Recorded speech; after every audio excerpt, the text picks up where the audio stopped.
में हम लोगों ने फोटो इलेक्ट्रिक इफेक्ट के बारे में बहुत बेसिक सा आइडिया बताया था।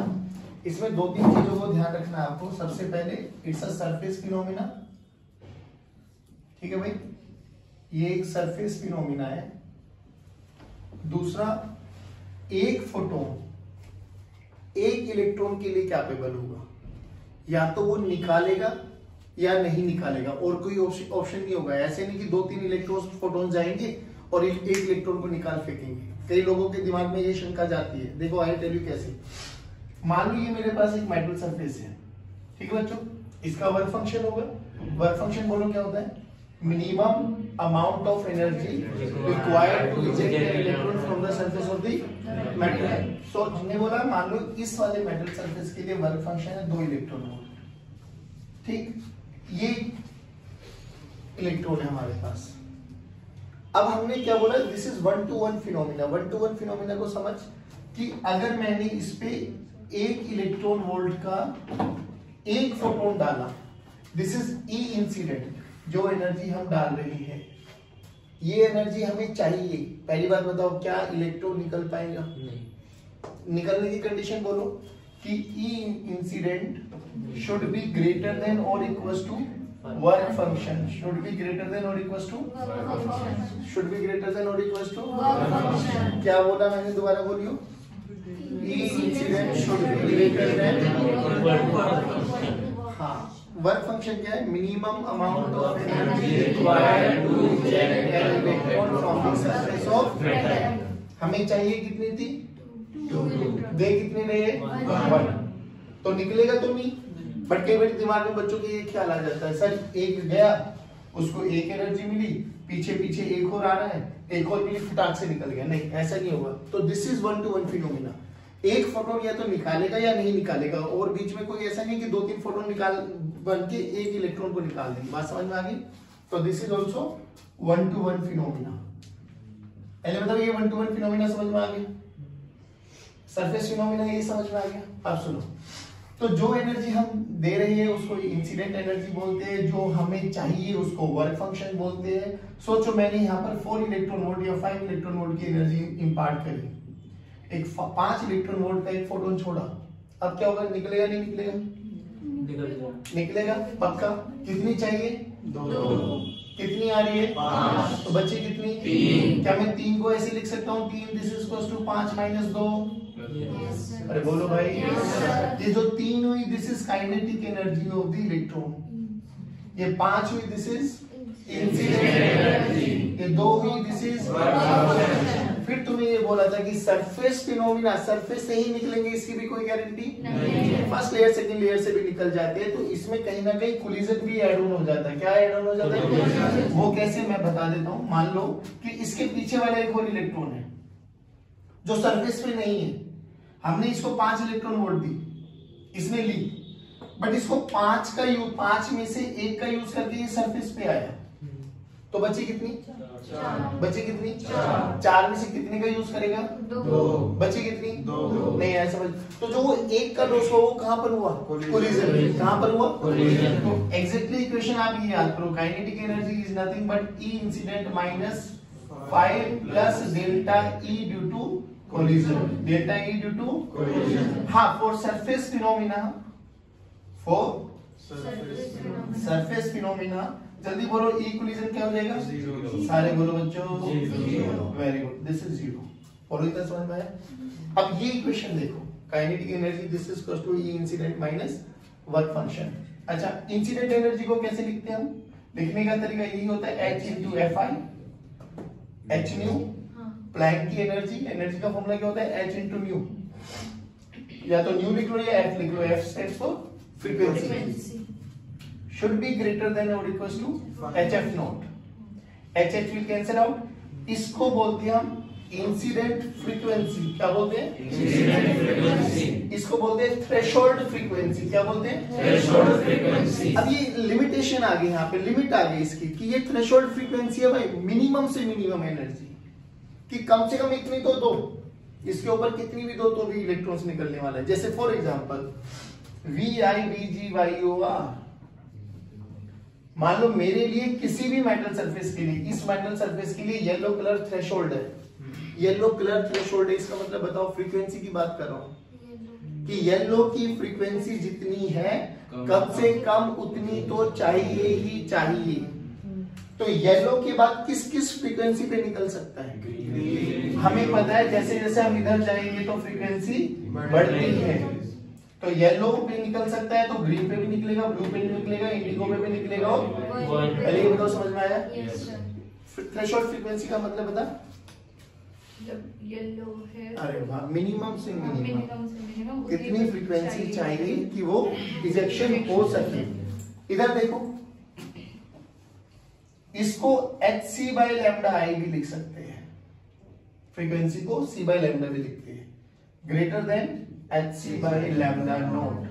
HC में HC को, तो लैम्डा नोट की वैल्यू देखो, इसको बोलते हैं हम थ्रेशोल्ड वेवलेंथ। क्या बोलते हैं? Threshold wavelength. थ्रेशोल्ड फ्रीक्वेंसी कम से कम होनी चाहिए, थ्रेशोल्ड वेवलेंथ ज्यादा से ज्यादा होना चाहिए। अगर यहाँ से यहाँ तक फ्रीक्वेंसी बढ़ रही है तो यहाँ से यहाँ तक वेवलेंथ भी घटेगी, वेवलेंथ घटेगी। अगर बोला गया येलो कलर की वेवलेंथ, येलो कलर की वेवलेंथ थ्रेशोल्ड वेवलेंथ है, थ्रेशोल्ड वेवलेंथ बोले तो ज्यादा से ज्यादा वेवलेंथ येलो डाल सकते हो, ज्यादा से ज्यादा येलो। तो अभी दूसरा कलर डालोगे तो उससे कम होना चाहिए, ज्यादा कम। तो ज्यादा से ज्यादा येलो है, तो येलो से कम वेवलेंथ किस किस की है?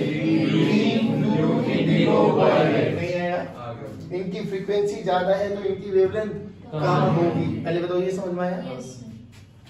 अब आपके पास है ना जो न्यूमेरिकल्स आते हैं ना बच्चों, वो आते हैं ग्राफ के बेसिस पे। देखो इस इक्वेशन को थोड़ा मॉडिफाई करो HI की टर्म्स में।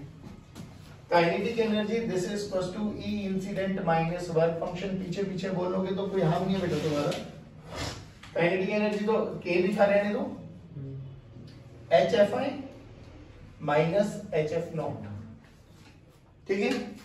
या इसको चाहो तो फाइ नॉट ही लिखा रहने दो, कोई दिक्कत नहीं। हमसे पूछा जाता है plot a graph between K versus F। क्या बोला मैंने? K क्या है, F क्या है? ध्यान से देखो, K की मैक्सिमम पावर 1, F की मैक्सिमम पावर, तो ग्राफ कैसा जाएगा? Straight line. कैसा जाएगा? कैसा जाएगा? बहुत सुंदर। आ जाओ, तो इक्वेट करो, y is equal to mx plus c। y axis पे कौन बनाया? K। x एक्सिस पे क्या बनाया? हाँ, फ्रीक्वेंसी। Very good. x के साथ कौन है? m क्या बोला जाता है? स्लोप। सभी बोलो स्लोप। स्लोप कैसा है? पॉजिटिव है, नेगेटिव है? पॉजिटिव। तो acute angle, obtuse angle? Acute angle. कैसा एंगल? एक्यूट। c क्या होता था? Intercept on y with sign. Sign देखो कैसा है, तो नीचे कट करेगा, तो ग्राफ यहां से कहीं से स्टार्ट होगा, पॉजिटिव स्लोप के साथ होगा, स्ट्रेट लाइन जाएगा, तो graph will be like this. नहीं आया? बोलो भाई। अब सुनो, ये ग्राफ है, पूछा जाता है बताओ जल्दी काइनेटिक एनर्जी और फ्रीक्वेंसी का ग्राफ का स्लोप क्या देता है? बहुत बढ़िया, बहुत सुंदर जवाब दिए। प्लैंक कांस्टेंट का दो। क्या देता है? क्या देता है? वेट कर लो ना, y की जगह कौन है? m की जगह h, तो m ही तो स्लोप है भाई। अरे बोल भाई, x की जगह f इंसिडेंट और c की जगह फाइ नॉट, तो ये तो बना माइनस फाइ नॉट, ये बना f i। अभी सुनना, और ये आपके पास बना ग्राफ, और इस ग्राफ का जो ये tan थीटा होगा, this will give you h। h is what? Planck constant. h क्या देगा? Planck constant. नहीं आया ना समझ में हमें? अब सुन मेरी बात, देख यहां से क्या पूछता हूं। मुझे एक बात बताओ, इस पॉइंट पर व्हाट अबाउट काइनेटिक एनर्जी? हाँ सही बोल रहे हो। एक्स एक्सिस पे y क्या होता है? तो काइनेटिक एनर्जी को तो पुट करो, काइनेटिक एनर्जी को 0। HFI इक्वल्स टू H ने H को, तो FI must be equals to. अरे ध्यान से देख, तो यही थ्रेशोल्ड फ्रीक्वेंसी है। ये क्या है? ये क्या है? फाई नोट का फॉर्मूला देखिए ना, क्या फाई नोट के फॉर्मूले में एफ नोट आता है? तो फाई नोट क्या है? Work function. फाई नोट क्या है? फाई नोट क्या है? अब ध्यान से देख, अगर मैं एक ग्राफ ऐसे भी प्लॉट करूं तो हो सकता है किसी दूसरे मेटल के लिए बना रहा हूं मैं, तो ये एफ नोट आ गया दूसरे मेटल के लिए, ये एफ नोट 1 ले लेते, ये एफ नोट 2 ले लेते। ध्यान से देख, मान लो ऐसे बोला है this is A and this is B, बोला गया किसका वर्क फंक्शन ज्यादा है? बी का।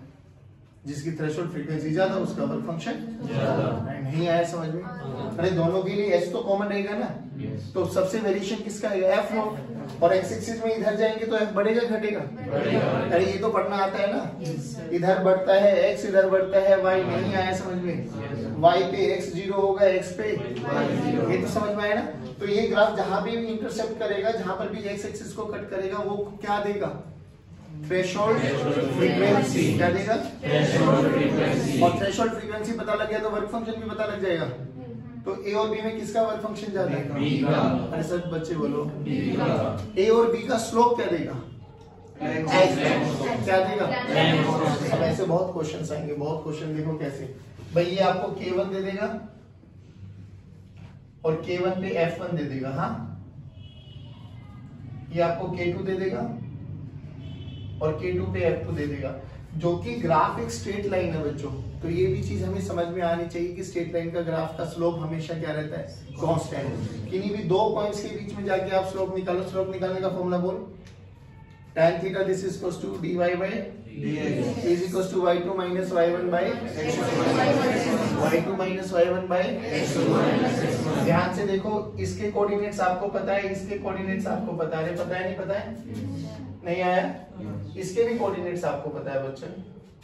तो देखो ये आपको निकाल लोगे, ये क्या आ जाएगा बच्चों? सोच, ये अगर K2 है, ये अगर K1 है, तो ये क्या बनेगा? K2 minus K1। क्या बनेगा? K2 minus K1। यहाँ से यहाँ ये F2 है, यहाँ से यहाँ ये F1 है, तो ये बताओ क्या बनेगा? सारे बोलो। तो ये स्लोप निकालो, तो tan थीटा किसके बराबर हुआ बच्चों? H this is equals to K2 minus K1 by F2 minus F1, यानी delta K by delta K by. जल्दी बुलवाया नहीं आया समझ में? दोबारा सुनो एक बार। हम बात कर रहे थे फोटो इलेक्ट्रिक इफेक्ट, हम लोगों ने बात की सरफेस फिनोमेना के बारे में, हमने बात की 1-to-1 फिनोमेना के बारे में। तो जब ग्राफ प्लॉट किया तो हमारे पास इक्वेशन आई। इस इक्वेशन को आने के बाद हमने एक ग्राफ प्लॉट किया K और H के बीच, K और F के बीच में, तो जो कि इन दोनों की मैक्सिमम पावर 1 है, तो graph will be straight line. Straight line आएगा तो हमें ये चेक करना है कहां से पास करेगा, तो ये इंटरसेप्ट देगा। स्लोप कैसा होगा? एक्यूट होगा, ऑब्ट्यूज होगा, वो ये बताएगा। जहां पे कट करेगा वो इंटरसेप्ट देगा, मतलब वो थ्रेशोल्ड फ्रीक्वेंसी देगा। जिसकी थ्रेशोल्ड फ्रीक्वेंसी ज्यादा होगी उसका वर्क फंक्शन ज्यादा होगा। नहीं है समझ में? पक्की बात है? श्योर? अब एक बात और बताओ मुझे, हमें पता है कि काइनेटिक एनर्जी ही पोटेंशियल एनर्जी के बराबर होती है और potential energy Q into V होता है। यहाँ पे V क्या है? V क्या होता है? पोटेंशियल। क्या होता है? ऐसे क्या देख रहे हो? V क्या होता है? क्या होता है? अब जो कि हम यहाँ से इलेक्ट्रॉन को बाहर निकाल रहे हैं, इलेक्ट्रॉन को बाहर निकाल रही है, तो इलेक्ट्रॉन पे चार्ज बोलो, सारे बोलो। हाँ, तो इस K की वैल्यू को यहाँ रखो, तो K की वैल्यू को यहाँ रखेंगे तो E into V। इस V का एक नया नाम है, जब फोटो इलेक्ट्रिक एक्सपेरिमेंट कराऊंगा तो बता दूंगा, अभी समझ लो। इस V को बोलते हैं हम स्टॉपिंग पोटेंशियल। क्या बोलते हैं? Stopping potential. अभी क्या है मैं बता दूं, आई टेल यू क्या होता है। E equals to V naught, V naught लिख लो बेशक, V लिखना रहने दो कोई नहीं। This is equals to HFI minus phi naught. V और F में रिलेशन बनाओ, तो V this is equals to H by EFI minus phi naught by. जैसे यहाँ पे K और F के बीच का ग्राफ बनाया था, अगर वहां पे V और F के बीच का ग्राफ बनाओ तो बोलो कैसे बनेगा? दोबारा चेक करो। V की मैक्सिमम पावर, सारे बोलो रे। F की मैक्सिमम पावर, ग्राफ कैसा है? स्लोप कैसी है? Positive. Acute obtuse, acute. Intercept कहां पर है? माइनस पाई नोट बाय ई, माइनस पाई नोट बाय ई। क्या ग्राफ बिल्कुल सेम ऐसे ही बन जाएगा? आ जाओ, V वर्सेस F का ग्राफ। तो graph will be like this. इस पॉइंट पर जल्दी बताओ V कितना, इस पॉइंट पर V कितना? 0। अगर इस पॉइंट पे V 0 है तो पुट करो 0। HE by FI is equals to phi by E। क्या E ने E को, क्या E ने E को, क्या फाई को HF नोट भी लिख सकते हो? तो H ने H को, तो क्या FI F नोट के बराबर हो जाएगा? क्या ये भी अभी भी थ्रेशोल्ड फ्रीक्वेंसी आएगी? ऐसे बच्चे बोलो रहे, अच्छी बात है। अभी मुझे एक बात बताओ, अब कोई मेरे से यहाँ पे पूछे कि V और F का स्लोप क्या देगा? H by E। बस ये दो चीजें ध्यान रखना, K और F का स्लोप H, V और F का slope H by E, H by E।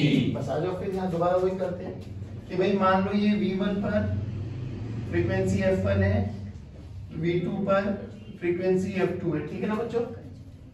अरे बोलो भाई। तो यहाँ पे थीटा निकालो जल्दी, बोलो ये कितना आ जाएगा? V2 माइनस V1, ये कितना हो जाएगा?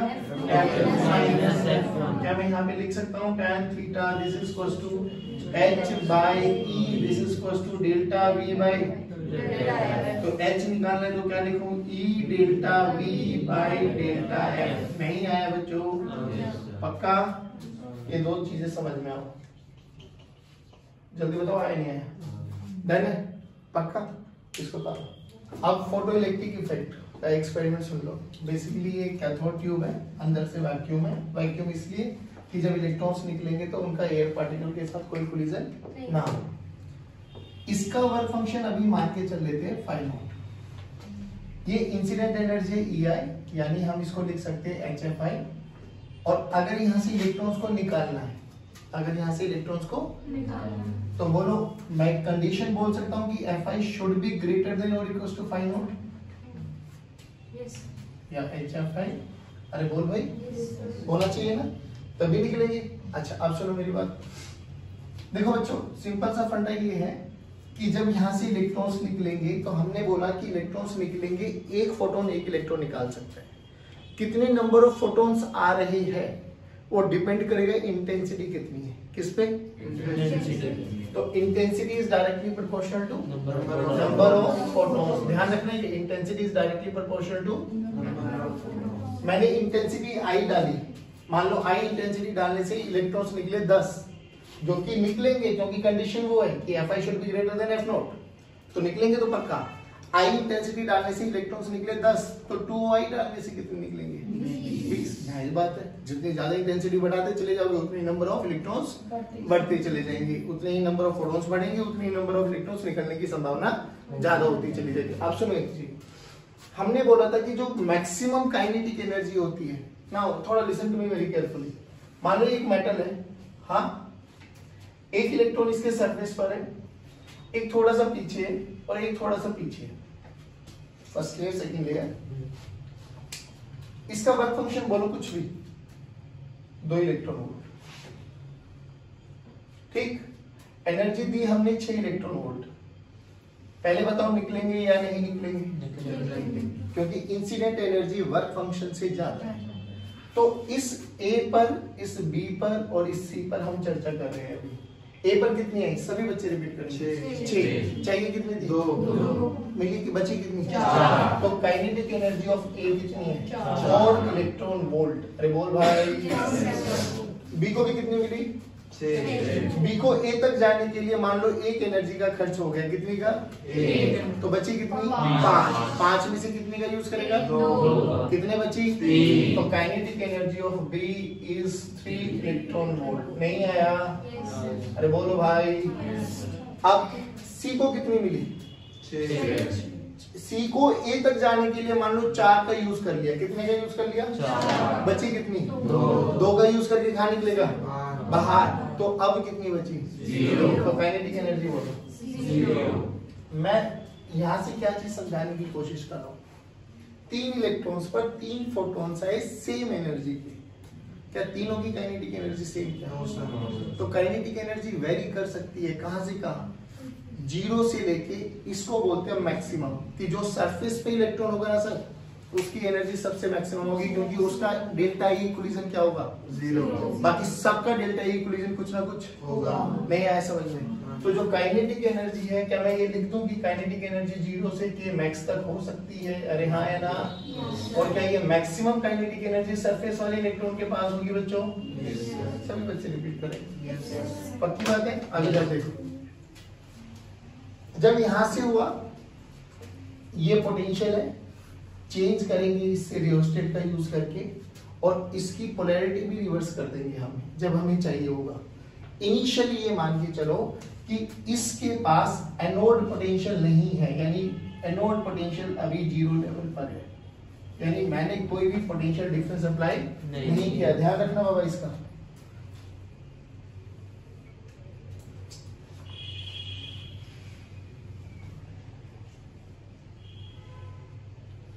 Basically, it's a graph between anode potential VA versus photo current. अब ये समझने की कोशिश करना बच्चों, हाँ, फोटो करंट और VA के बीच का ग्राफ है। इनिशियली VA जीरो है मेरा, क्योंकि मैंने कोई पोटेंशियल अभी सप्लाई नहीं किया। ध्यान रखना, इसके एनोड पोटेंशियल को मैं जीरो पोटेंशियल पे भी रखूंगा, पॉजिटिव भी बनाऊंगा और नेगेटिव भी बनाऊंगा। ठीक है, आई टेल यू जैसे भाई, जब यहां से आए तो इलेक्ट्रॉन्स तो निकले, कितने इलेक्ट्रॉन्स निकलना है नहीं निकलना क्या वो इंटेंसिटी बताएगी? अरे कितने निकलने हैं क्या वो इंटेंसिटी बताएगी? निकलेगा या नहीं निकलेगा क्या वो फ्रीक्वेंसी बताएगी? ये याद रखो, फ्रीक्वेंसी क्या बताएगी कि इलेक्ट्रॉन निकलेगा या कितने मात्रा में निकलने, ये कौन बताएगी? तो फ्रीक्वेंसी क्या बताती है, निकलेगा। इंटेंसिटी क्या बताएगी, कितने निकलने, 100, 50, 500, 10,000, 20,000, 1 लाख, 2 लाख। नहीं आया समझ में? ये कौन बताएगा, निकलेगा या नहीं निकलेगा? That's it. सुन, अभी हमारा तो निकलेगा, ये तो पक्की बात है। क्या तुझे इतना समझ में आया, जब यहाँ से निकला तो क्या वो रेंज निकलेगी वहां से?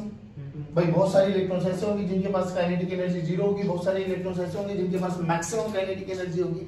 अरे चाहे यहाँ पर एनोड पोटेंशियल जीरो है, पर जिन इलेक्ट्रॉन्स के पास मैक्सिमम काइनेटिक एनर्जी है सर, क्या वो तो सीधा रफ्तार से भागेंगे? अरे बोल भाई, जिनके पास जीरो है क्या वो यहीं चुपचाप खड़े रहेंगे? जिनके पास इनके मिड बिटवीन है क्या वो यहाँ कहीं तक पहुंच जाएंगे? नहीं आया। अब सोच के देख, जिनके पास हाई रफ्तार थी, मैक्सिमम काइनेटिक एनर्जी थी, क्या वो इस वाली प्लेट के पास पहुंचेंगे? क्या इनको कनेक्टिंग पाथ मिलेगा? क्या करंट फ्लो करेगा? एनोड पोटेंशियल भले ही जीरो है, बट इनिशियली फोटो करंट है। किसके कारण? वो वाले इलेक्ट्रॉन्स जो हाई एनर्जेटिक इलेक्ट्रॉन्स है। नहीं आए समझ में? बट ये बता, उनके कारण जो करंट होगा, मान लो इनिशियली ये देखो फोटो करंट है, इनिशियली भी जीरो पर फोटो करंट है। हाँ है। अब तुम्हें नहीं लगता कि सर बहुत सारे इलेक्ट्रॉन्स यहीं रुकना स्टार्ट कर देंगे जिनके पास एनर्जी बहुत कम है?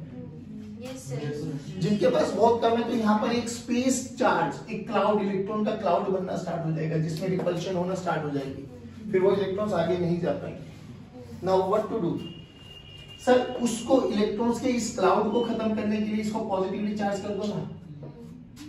जैसे ही पॉजिटिवली चार्ज किया, यानी आपने पोटेंशियल बढ़ाया, पॉजिटिव चार्ज किया तो ये नेगेटिव है, क्या ये अट्रैक्ट होना स्टार्ट किया? क्या इलेक्ट्रॉन्स के फ्लो को ही करंट कहते हैं? क्या ये अट्रैक्शन जब इनमें होना स्टार्ट हो जाएगी तो इलेक्ट्रॉन बढ़ेंगे तो क्या करंट भी बढ़ता चला जाएगा? जब सारे के सारे इलेक्ट्रॉन बहना स्टार्ट हो जाएंगे, क्या करंट उस समय सैचुरेशन पे आ जाएगा? बोल भाई, पक्की बात।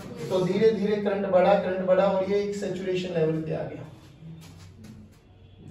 इसको बोलते हैं हम सैचुरेशन करंट। क्या बोलते हैं बच्चों? जल्दी बताओ, इतना समझ में आया नहीं है? दोबारा सुनो, इनिशियली जीरो पर भी कुछ इलेक्ट्रॉन्स, हाईली एनर्जेटिक इलेक्ट्रॉन्स थे जो भगे, circuit complete, current flow, space cloud बना, इलेक्ट्रॉन्स का क्लाउड बना, उनको तोड़ो, हाई पोटेंशियल दे दो, सबको खींच लो, फ्लो करना स्टार्ट कर दी, करंट सप्लाई हुआ, करंट बढ़ा और एक पॉइंट पर सैचुरेशन आ गया।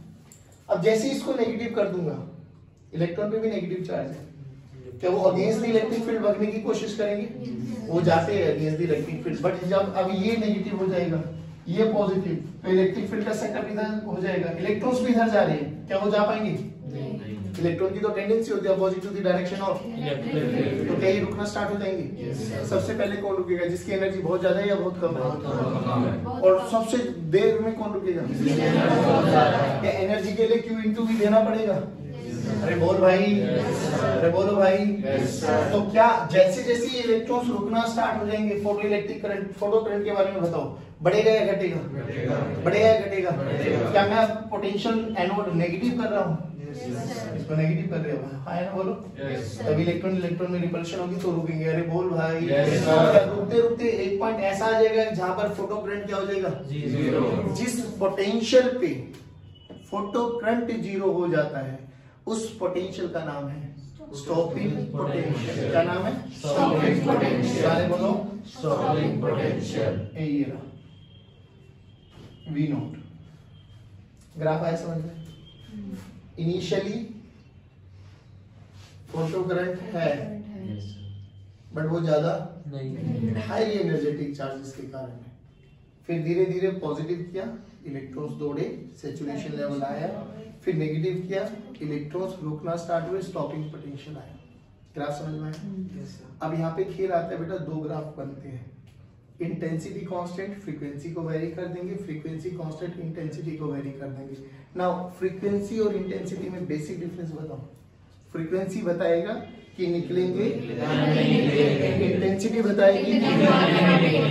अगर मैं ग्राफ बनाऊं फ्रीक्वेंसी कांस्टेंट, फ्रीक्वेंसी कांस्टेंट का मतलब मैं मार्केट से दो ब्लू बल्ब ले आया, ब्लू बल्ब है, कलर सेम है तो फ्रीक्वेंसी क्या है? बट एक 100 वोल्ट का लेके आया हूँ, एक 500 वोल्ट का लेके आया हूँ, तो क्या चीज चेंज कर देंगे? क्या चीज चेंज कर देंगे? पक्की बात है। चलो ग्राफ बनाते हैं। वही फोटो करंट और पोटेंशियल के बीच का है।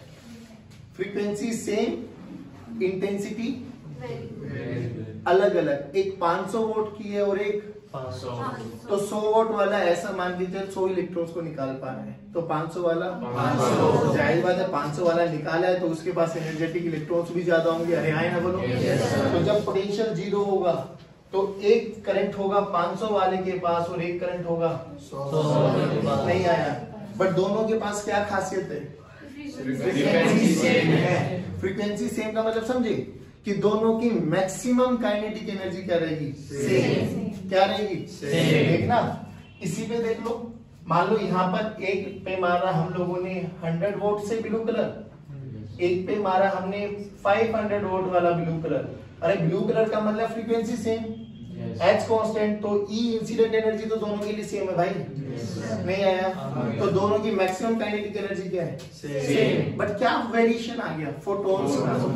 एक के पास कम होंगे और एक के पास ज्यादा। जिसके पास ज्यादा होंगे क्या उसका करंट ज्यादा बनेगा? जिसके पास कम होंगे क्या उसका करंट कम बनेगा? पर क्या दोनों का स्टॉपिंग पोटेंशियल एक ही आएगा? हाँ ना बोलो बच्चों। तो इसका भी स्टॉपिंग पोटेंशियल और इसका भी स्टॉपिंग पोटेंशियल सेम आएगा। नहीं आया समझ में? पक्का? दोनों के लिए स्टॉपिंग पोटेंशियल क्यों? क्योंकि मैक्सिमम काइनेटिक एनर्जी दोनों की सेम है, तो दोनों एक ही पोटेंशियल पे रुक जाएंगे। नहीं आया? अब अगला ग्राफ देखो, इंटेंसिटी डिफरेंट हो गया है, इंटेंसिटी सेम, फ्रीक्वेंसी अलग अलग। सोच, एक येलो कलर का बल्ब लिया है 100 वोल्ट, एक ब्लू कलर का बल्ब लिया है 100 वोल्ट। येलो और ब्लू में किसकी एनर्जी ज्यादा है? विब्योर, VIBGYOR। एक ये ले आया हूं और एक ये ले आया हूं, और जिस मेटल सरफेस पे डाला है ना उसके लिए थ्रेशोल्ड फ्रीक्वेंसी है O, ऑरेंज कलर। बताओ येलो पे निकलेगा? हाँ। ब्लू पे भी निकलेगा? तो दोनों पे निकाल सकती है। दोनों की इंटेंसिटी क्या है? सेम। ये भी 100 वोल्ट है और ये भी 100। इंटेंसिटी सेम होने का मतलब फोटोन सेम निकलेंगे, यानी अल्टीमेटली दोनों में सैचुरेशन करंट क्या आ जाएगा? सेम। बट दोनों की क्या अलग अलग है? फ्रीक्वेंसी क्या अलग अलग है? फ्रीक्वेंसी। तो फ्रीक्वेंसी एक की एनर्जी होगी कम और एक की एनर्जी होगी ज्यादा, तो कम वाले को कम पोटेंशियल पे रोकना पड़ेगा, ज्यादा वाले को ज्यादा। तो दोनों का क्या अलग अलग हो जाएगा? दोनों की क्या चीज सेम हो जाएगी? Saturation current. इसमें दोनों का सैचुरेशन करंट अलग अलग, पोटेंशियल सेम। नहीं आया बच्चों? अगर हम बोले कि इंटेंसिटी सेम और फ्रीक्वेंसी डिफरेंट, तो देखो graph will be like this.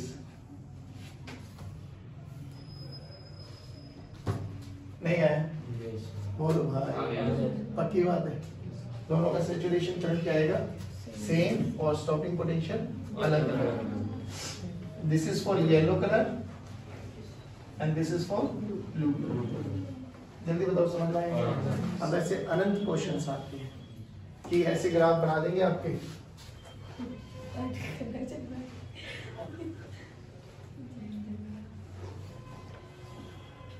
1 2 3 4 वो पेयर बताओ जिनका स्टॉपिंग पोटेंशियल सेम है। 1 3 2 और 4 जिनकी अच्छा फ्रीक्वेंसी सेम है वो बताओ। फ्रीक्वेंसी सेम तो बोले पोटेंशियल सेम। अरे फ्रीक्वेंसी किस किस की सेम है? 1 और 3 की, 2 और 4 की। इंटेंसिटी किस किस की सेम है? 2 1 2 3 4। ऐसे पेयर्स पूछे जाते, क्या ये समझ लोगे? बता पाओगे? चलिए आज की कक्षा को यहीं समाप्त करते जाएंगे।